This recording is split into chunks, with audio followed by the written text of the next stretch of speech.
নমস্কাৰ বন্ধু-বান্ধৱীসকল, প্ৰথমতে সকলোকে সুপ্ৰভাত জনাইছোঁ আৰু ৰাতিপুৱাই আহিলোঁ আজি গ্ৰাউণ্ডলৈ ৰানিং আৰু এক্সাৰচাইজ কৰিবলৈ।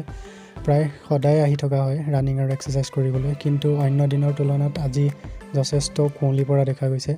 প্ৰায় 50 মিটাৰ আঁতৰলৈকে একো দেখা পোৱা নাই। গ্ৰাউণ্ডত বৰ্তমান এতিয়ালৈকে কোন আছে মই সেয়ে ধৰিব পৰা নাই।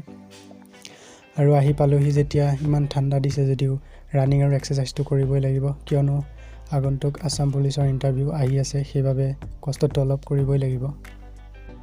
এইকেইজন আমাৰ একাডেমীৰ ষ্টুডেণ্ট হয়, যিহেতু আমাৰ এখন একাডেমী আছে, সেই একাডেমীৰ ষ্টুডেণ্ট হয় এইকেইজন। তেওঁলোকে তাৰ ট্ৰেইনিং আৰম্ভ কৰি দিলে আৰু ময়ো ৰ'দ ওলোৱাৰ লগে লগে লং জাম্পৰ প্ৰেক্টিছ আৰম্ভ কৰি দিলোঁ, কিয়নো মোৰ লং জাম্প অলপ কম হৈ আছে, সেয়েহে লং জাম্পৰ প্ৰেক্টিছটো বেছিকৈ কৰিবলৈ আৰম্ভ কৰিছোঁ। আৰু আজি যিহেতু সোমবাৰ, ময়ো মন্দিৰলৈ আহিলোঁ। মন্দিৰত আহি চাকি ধূপ জ্বলাই সেৱা ল'লোঁ। আজিৰ ভিডিঅ'টো ইমানে আছিল। ভিডিঅ'টো চাই যদি ভাল লাগে